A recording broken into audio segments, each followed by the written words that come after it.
and not look down.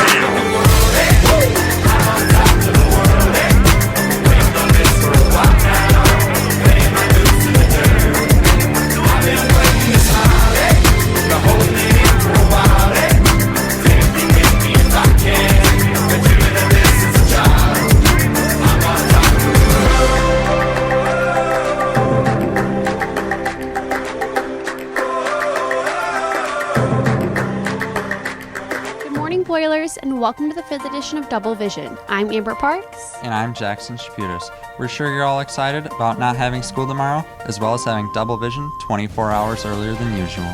For now, let's head on over to Allie and Ambria with the Bradley Bourbonnais Entertainment Update.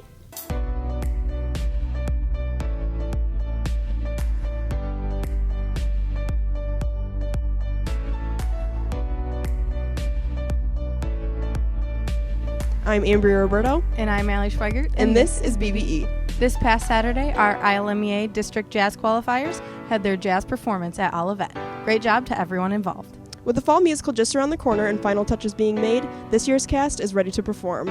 We caught up with a couple cast members to get a closer look. My name is Lucas Garrett. I'm 9 years old, and my part in the show is Chip and a villager. My name is Ian Clip, and I am 9 years old, and I'm Chip and a villager too. My name is Maddie Reddy. I'm a sophomore here at BBCHS, and I am Mrs. Potts. I think what makes the show different is the bond that the cast has, and it's a lot more fun with the feeder school kids, so it's been a really neat experience. My favorite part of the show is when I get to spit hot tea in LeFou's face. My favorite part is whenever I'm in it.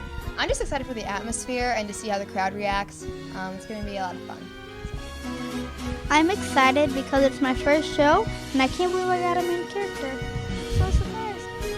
I agree with him because this is my first play too.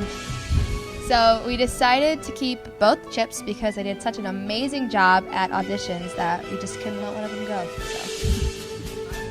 Performance dates are November 9th through the 12th, every night at 7 p.m. with shows at 1 and 7 on Saturday. Hi, I'm Jace Pettit. I'm a senior, and I play the part of Gaston. I'm Andrew McBurney. I'm also a senior, and I play Lumiere. So I'm like Gaston in many ways. I have a lot of chest hair. He's a jerk. I eat 5 dozen eggs every day. Yeah, it's true. And honestly, the most memorable thing about this show is Caitlin Ozzie as Belle. She does a beautiful job. Her and Connor as Beauty and the Beast, they do the characters very well. And Caitlin has talent well beyond her years, and I'll give her that. So different from other shows is that it's a Disney show. And so there's when it comes to a Disney show, there's a whole new magical aspect to it. So obviously any type of musical you can get into is amazing, but there's something always special about a Disney show. That's all we have for you today. This is BBE, signing off. Thanks, Boilers!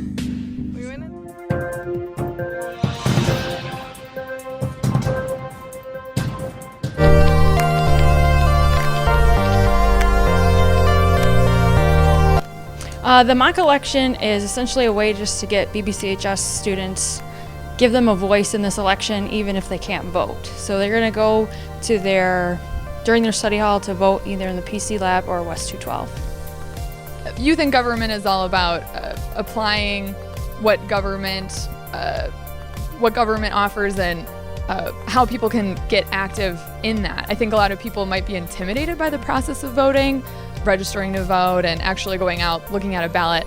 And this can be a good way to ease them into actually becoming active in politics. Maybe that's just starting out with a mock election, and maybe they will work their way up to be an activist, but it has to start somewhere.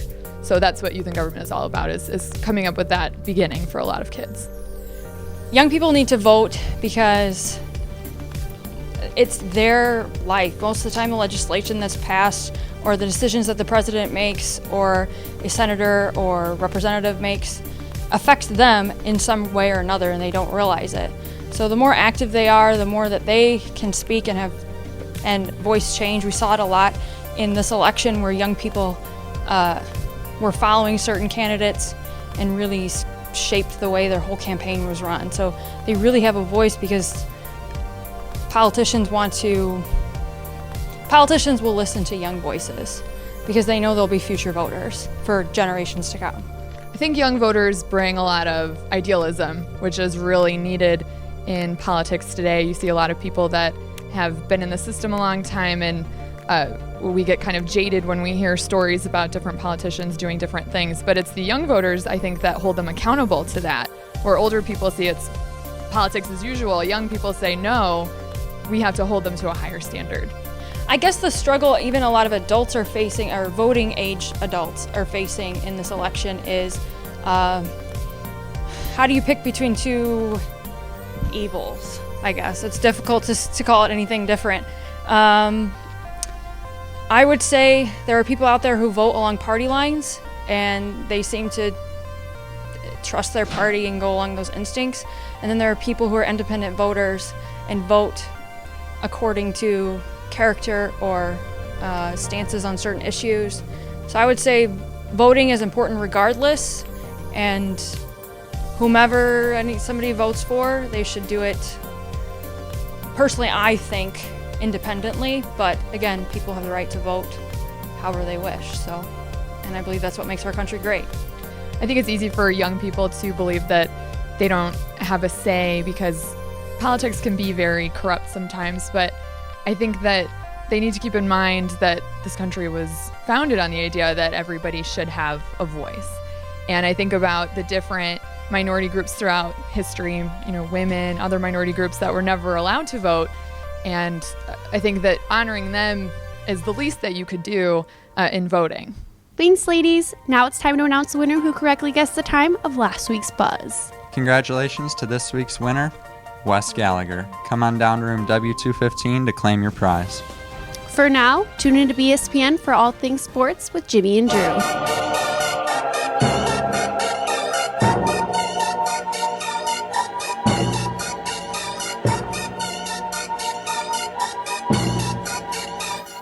BSPN.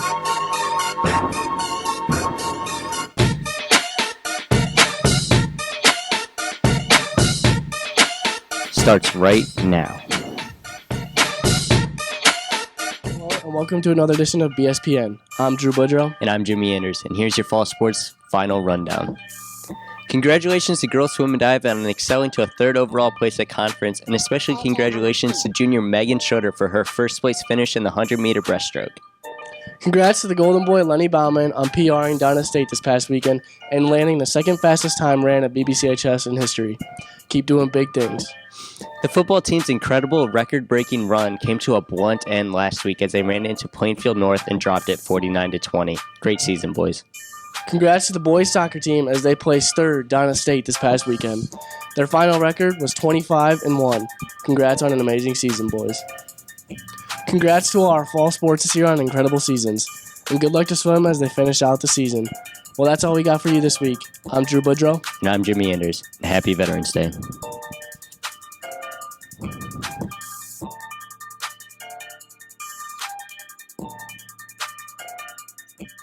Thanks, James and Andrew. Now it's time for everybody's favorite part of the show. Let's set the clock for the BBCHS buzz in 30 seconds.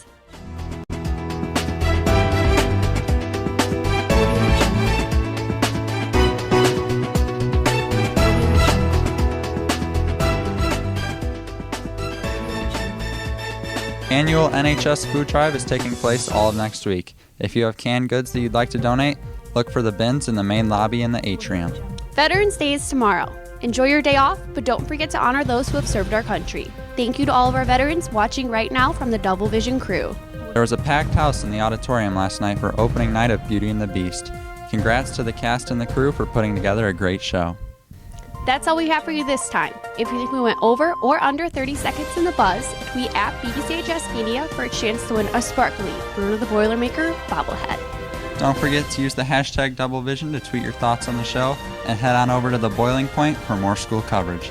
I'm Jackson Shaputis. And I'm Amber Parks. Back to you, second hour teachers. My whole life I've been doubted. I was told I'm not big enough, not fast enough, I'm not tall enough to be an anchor. Yet here I am, front and center, reaching my full potential, reaching new heights. Here I am, And come this Friday, we air Double Vision. Watch out.